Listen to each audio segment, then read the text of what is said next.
think, here we go. Yeah, it's always the first few seconds. I feel like such a bozo, like what's happening? Has it started? It's just going round and round, but here we are. Here we are. Hello, everyone. I'm Neha.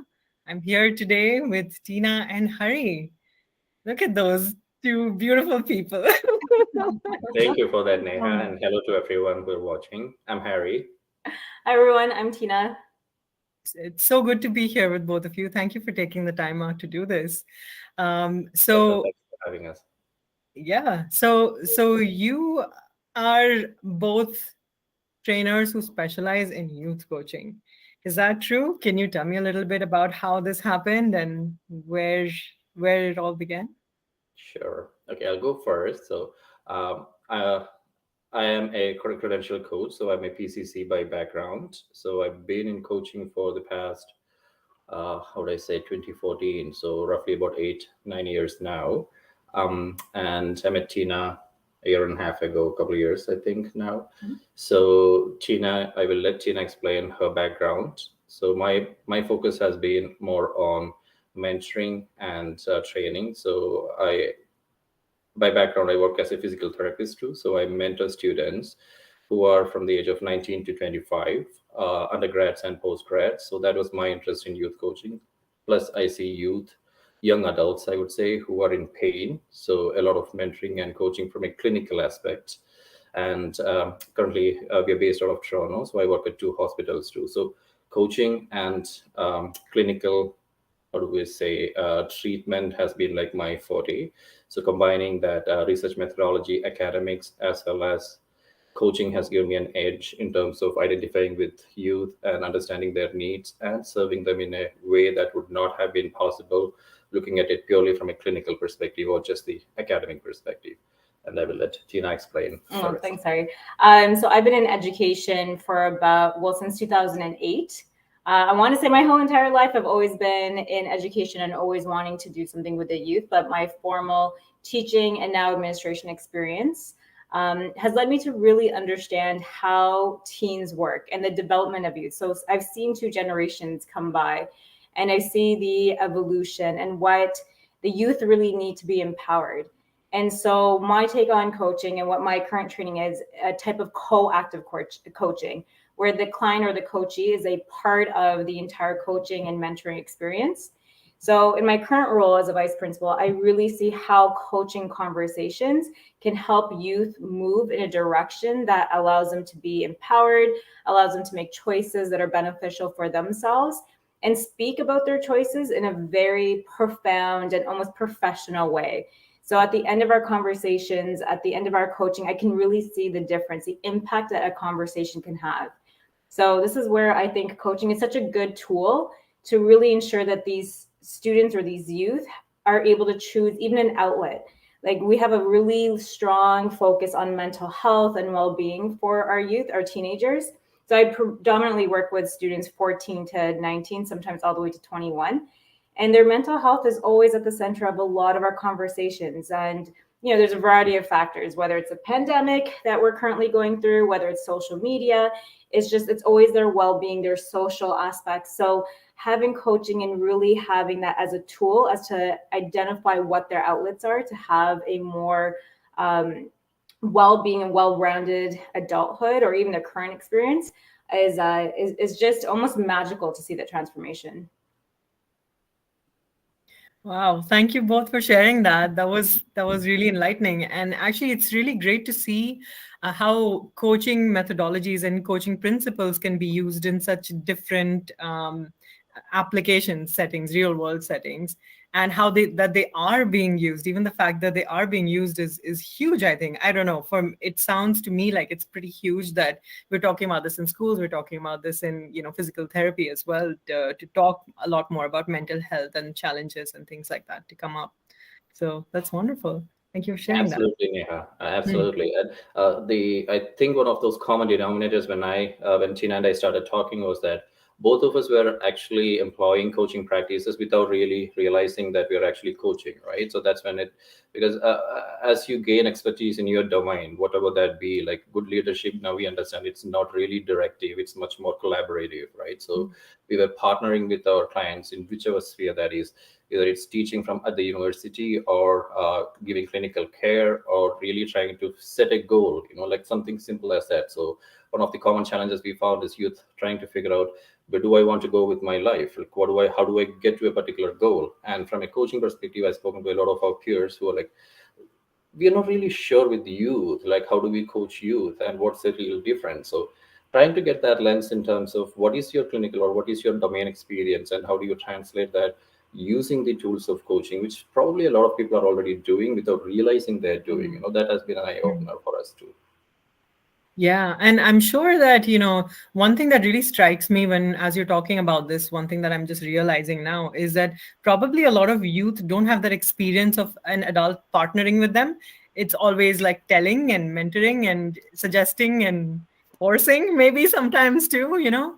And so that must be quite a different experience for your demographic specifically. So, what are some of the things that you do notice or that you have learned over a period of time?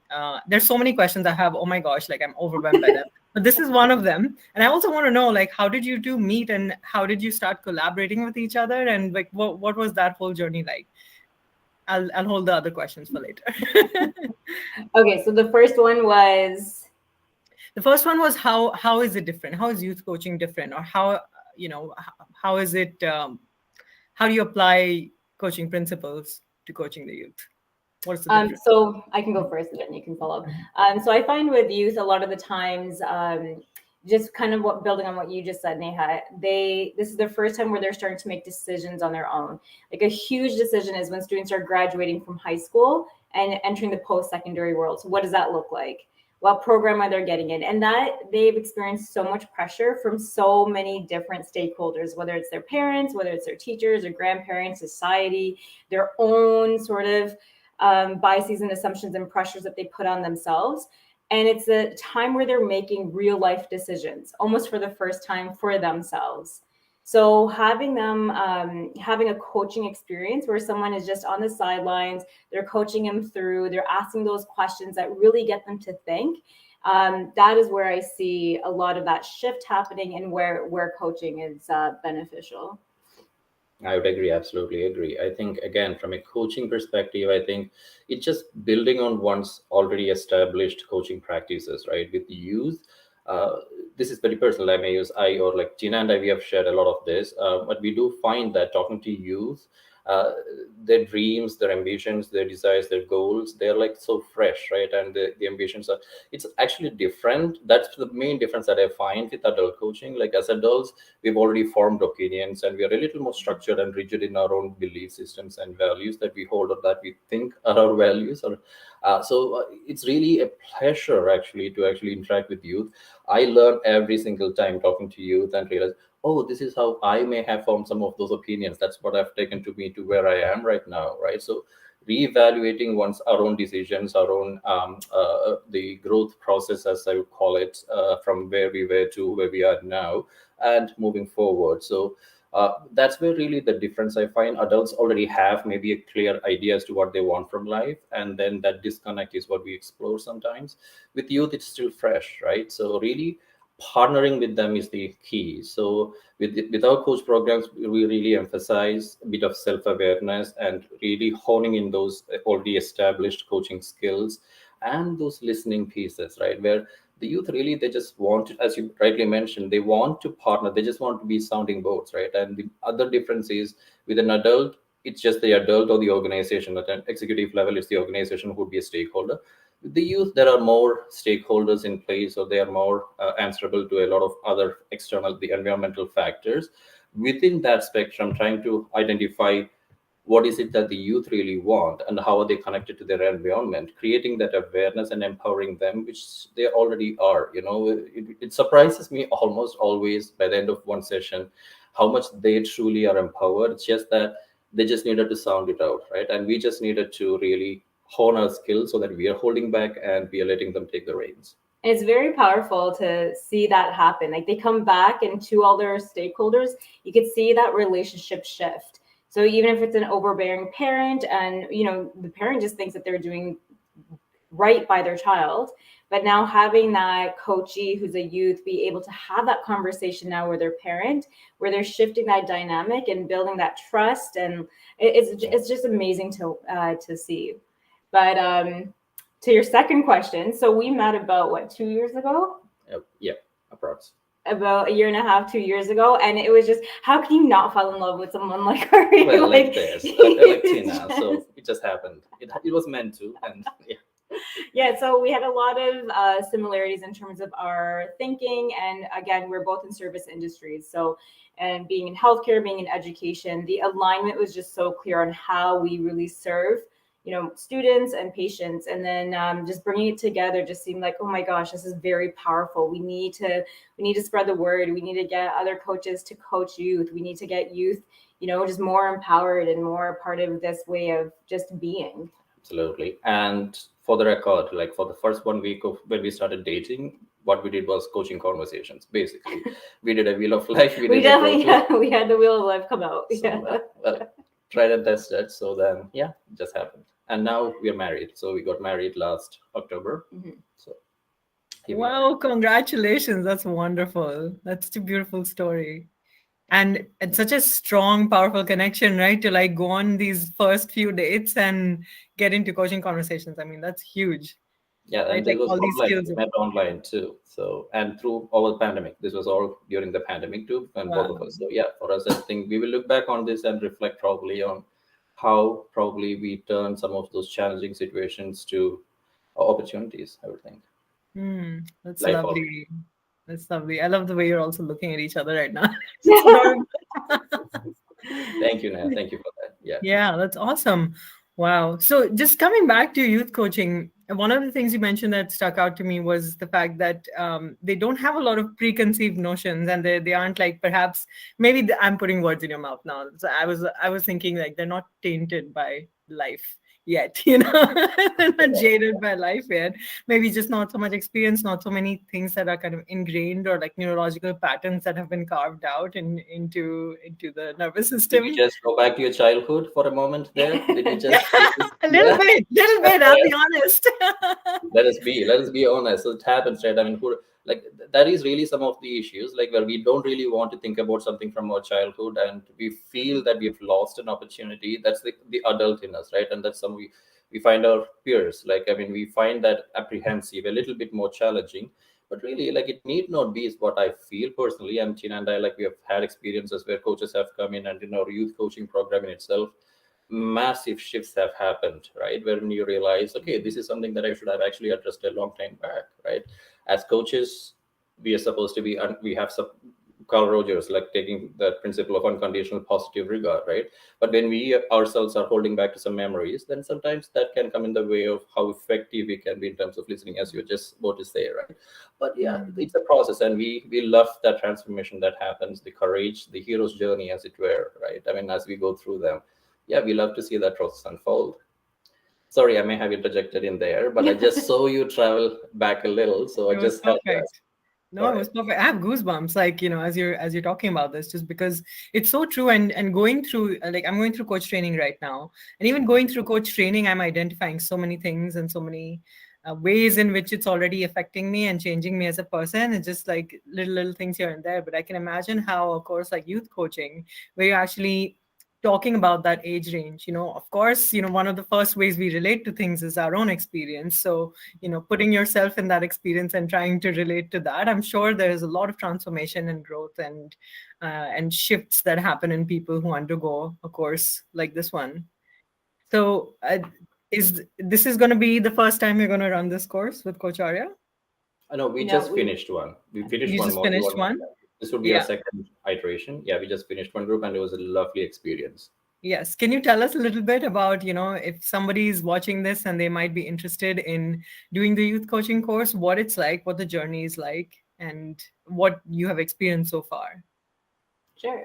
So just in terms of formatting, so we do meet on the weekends, and it's a lovely way to spend Saturday mornings, depending on where you are in the world.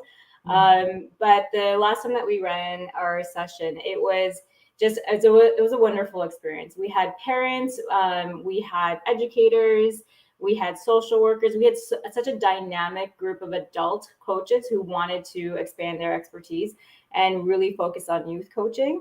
And some of the experiences that we were seeing was that people were going back into their personal lives or personal journeys, experimenting with what we had talked about. And then we would discuss it when we came back. And to see the growth over all the sessions, again, like I mostly practice my coaching with youth, but to see adults and their journey with the youth, that was very powerful. I agree. Yeah, there's a lot of content. There's a lot of reading content that we have that the participants actually would go through, and then we would come back, and then we would actually practice some of those sessions. And just a realization, we touch upon a little on the adolescent development, the neurobiology of it, like what happens when we move through those childhood ages to adolescence, teenage years to young adulthood, and then how that impacts us, how it forms or shapes our opinions of oneself and our ambitions and goals, as it were, to taking a deeper dive into self-awareness, like who are we as a person and why did we actually choose to do this, right? So from there Mhm. to actually creating one's own youth coaching program or an adult program. So this, I would think, is like for those who are really interested, this may be an opportunity to hone in or like sharpen their own coaching skills. Because with youth, the only difference, if it were to I would say, is that the listening piece, right? Like that fourth stage of listening, where you're really truly trying to understand the other person without even coaching them, that it automatically happens, that bone happens. So that, I think, really magically happened in so many of those sessions that we have had.